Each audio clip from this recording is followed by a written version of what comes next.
Hi, I'm Dr. David at Magnolia Skin Center, and we are having fun today talking about Plasmage scar and skin tag removal. Uh, my uh, my team has compiled some questions for me to answer about this specific topic. Um, Plasmage is a fractionated plasma beam. It's a very high tech method where we can remove scars, skin tags, and other skin lesions. So let's get right into the question. Number one, why is this plasma method safer and cleaner for removing skin tags and moles than freezing them off? That is a great question.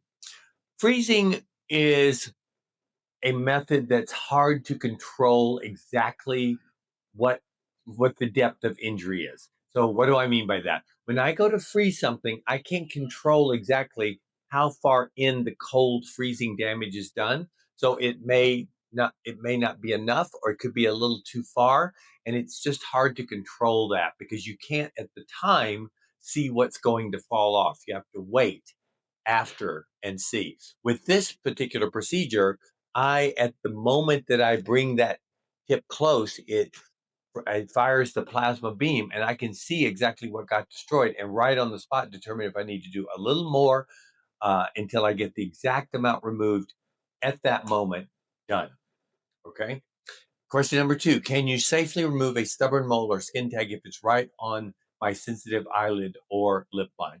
Yes, you absolutely can. The size of this fractionated plasma beam is very, very narrow and very small. So I can work in very close proximity to any structures. I can work in very tight quarters and get exactly what I want, only taking the skin that or the tissue that I want taken and not taking anything else in the area.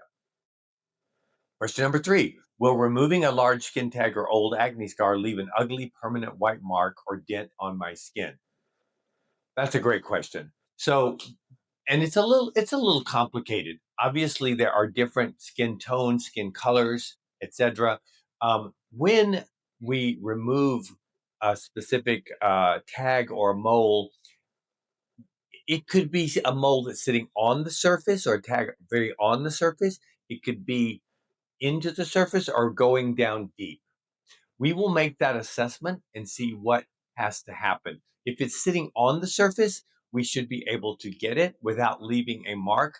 Obviously, if it's into the skin or under the skin, in addition to being on top of the skin, that's a different situation, which we might assess to actually remove it in a different way so that we make sure that the skin that's all left has its pigment and is not left as a mark. Question number four. Does it take multiple sessions to completely flatten a raised mole, or is it a one and done treatment? So, most of the time, it's a one and done treatment, is the answer to that question. Um, we are with this fractionated plasma beam, I can see at the time I'm treating exactly what I've done, and I can see if there's more tissue to remove or not. Now, it's it's conceivable that there could be some tissue that didn't get seen or that uh, that might have to have a second procedure. But for the most part, it's done. It's one and done because I can see what I've done at the time and know if it's been completely removed at that time. Number five, do I need to wear a bandage over the area while it heals? And how long does the little scab take to drop off? Yes, we prefer you to wear a little bandage as it heals.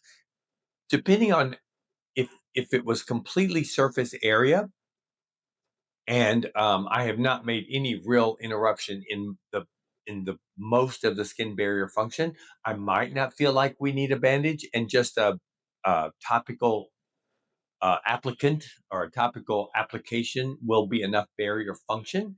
So it does depend on exactly what we do at the time of that procedure. Is there any chance that the skin tag or mole will grow right back in the exact same spot? Well, there is some chance. However, because we our goal here is to remove all of the lesion, it shouldn't really regrow. But if there is some residual tissue, that could be possible. But for the most part, we're removing it all, and it's a one and done procedure. And then the last question, number seven: does the removal process pinch or hurt? And do you use a local numbing cream to keep it painless? So the lesion sitting on top of the skin uh, usually does not have pain nerves. You wouldn't really feel, but nevertheless, we don't take that chance because I'm going to go up to the area of the skin where the pain nerves are. So yes, there could be discomfort. So we make sure that we use both topical numbing and then even depending on the situation, a little injection of numbing into the skin so that which you're not going to feel because the topical numbing I used first. So we make it a painless procedure, completely comfortable.